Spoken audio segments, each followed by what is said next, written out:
Saya beri tugas kepada Kepala Danantara dan beberapa menteri-menteri yang bertanggung jawab untuk membersihkan semua BUMN. BUMN sangat banyak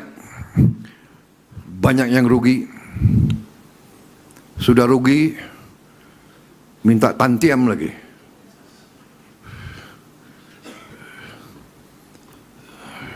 Nggak tahu malu.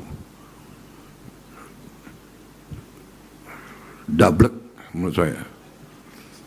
Dan saya beri tugas, jangan korupsi. Jangan kau cari kaya di atas kepercayaan ini. Direktur Utama Pertamina sangat strategis. Anda bertanggung jawab atas sebuah perusahaan $100 miliar.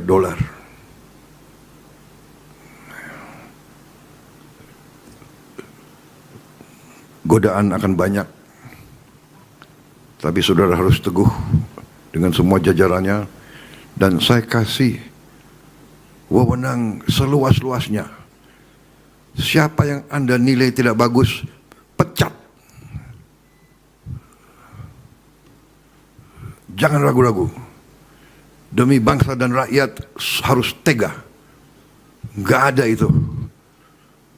Banyak anak muda yang hebat-hebat. Cari. Saudara-saudara, ini tekad kita semua. Terus saya pesankan, mari kita hasilkan untuk rakyat kita pemerintahan yang bersih, manajemen yang amanah, mengelola sumber kekayaan bangsa dengan sebaik-baiknya. Saudara-saudara sekalian, malu kita dengan bangsa lain dan malu terutama dengan rakyat kita.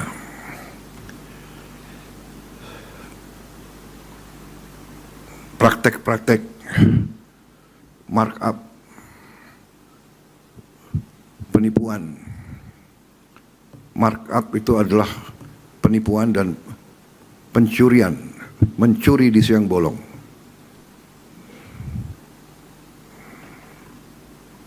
Dan sekarang teknologi sekarang ada, sehingga cepat ketahuan kalau markup.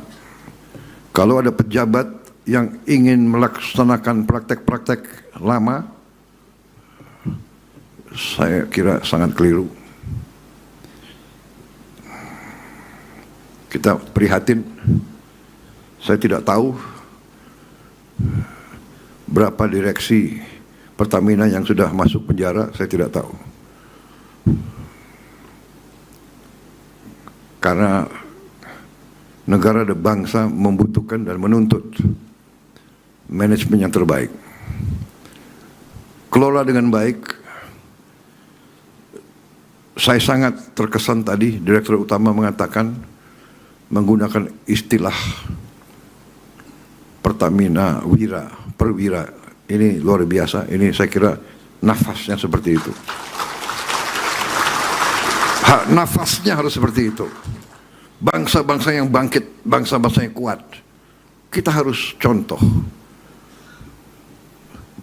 Jepang, Korea, bangsa yang tidak punya sumber daya seperti kita, tapi kuat.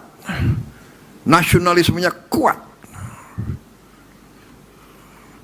Kalau tidak salah semua perusahaan di Korea, di Jepang, ada saatnya mereka semua berdiri, lagu kebangsaan dikumandangkan. Semangat nasionalis, semangat patriotik, cinta tanah air ini yang harus mendorong semua jajaran Pertamina, terutama yang paling atas, karena kita mengerti sifat manusia. Yang menentukan adalah para pemimpin. Jadi pemimpin itu harus ingarso sung tulodo, memberi contoh. Kalau pemimpinnya maling, anak buahnya tidak semangat. Pengalaman saya di tentara, pemimpin itu maling, cepat anak buah tahu, cepat sekali. Mungkin orang luar tidak tahu, mungkin BPK bisa dikibulin, KPK bisa dikebulin, tapi anak buah akan tahu. Di tentara itu kalau komandan-komandan yang maling, pemimpin yang maling, itu dikasih julukan kapal keruk. Dan seumur hidup dia akan membawa nama itu, kapal keruk. Pemimpin harus memberi contoh. Saya terima kasih semangat tadi, wira, benar, ya, pejuang, kesatria, pendekar. Saudara-saudara, perang kemerdekaan ada beberapa fase.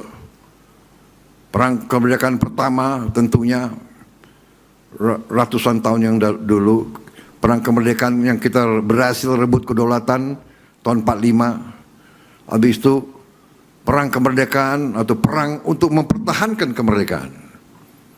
Kemudian perang untuk mengisi kemerdekaan. Dan untuk mengisi kemerdekaan, kita harus mengelola sumber daya dan sumber-sumber kekayaan kita. Jadi setiap unsur yang diberi tugas dan tanggung jawab mengelola kekayaan negara harus menjalankan misi itu dengan penuh rasa tanggung jawab, dengan penuh cinta tanah air, dengan penuh patriotisme, dengan penuh suri teladan. Kesatria, pembela tanah air. Terlalu banyak pengalaman kita. Direksi BUMN, saya katakan saja, tidak baik. Saya beri tugas kepada Kepala Danantara dan beberapa menteri-menteri yang bertanggung jawab untuk membersihkan semua BUMN. BUMN sangat banyak yang rugi. Sudah rugi, minta tantiam lagi.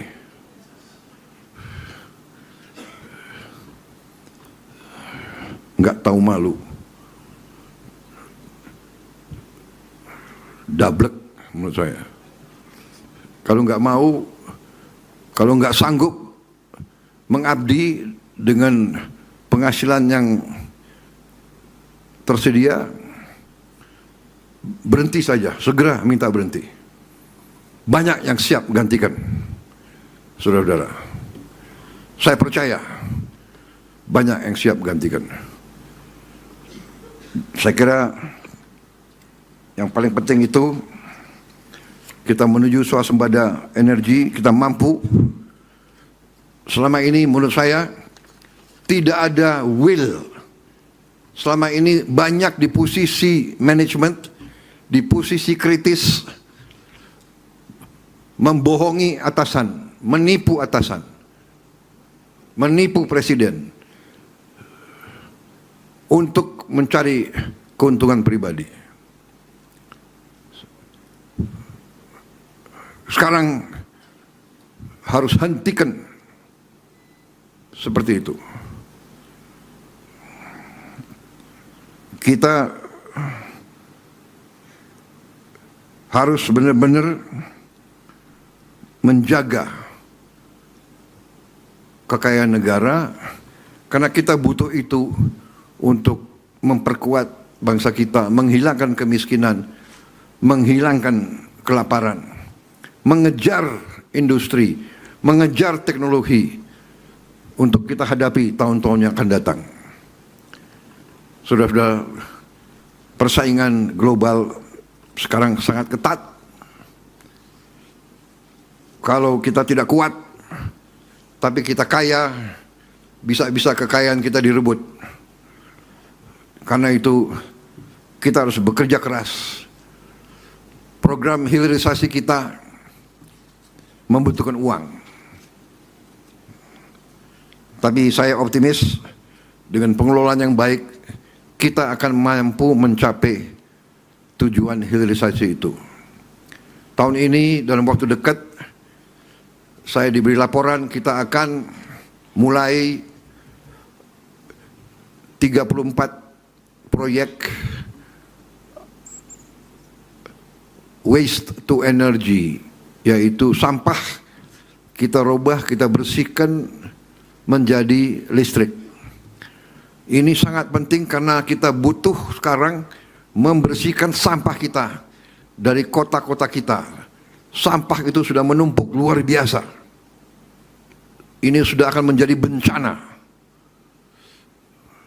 Belasan tahun tidak bisa kita wujudkan proyek sampah yang baik. Kita sekarang akan mulai 34 proyek. Tendernya dibuka mungkin hari-hari ini. Tapi ini butuh waktu 2 tahun sampai berfungsi. Kita juga dalam waktu berapa minggu ini, kita akan mulai, kita harapkan minimal 6 proyek hilirisasi. Mungkin bisa sampai 11. Nilainya adalah kurang lebih 6 miliar dolar. Dan kita juga akan menerima investasi besar-besaran dari luar. Saya perkirakan cukup besar investasi yang akan masuk.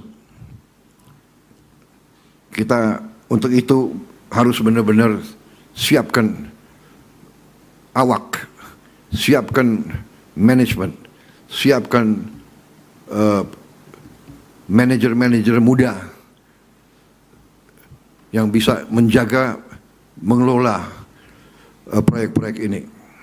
Subscribe, share, like, and comment. Subscribe, share, like, and comment. Subscribe, share, like, and comment.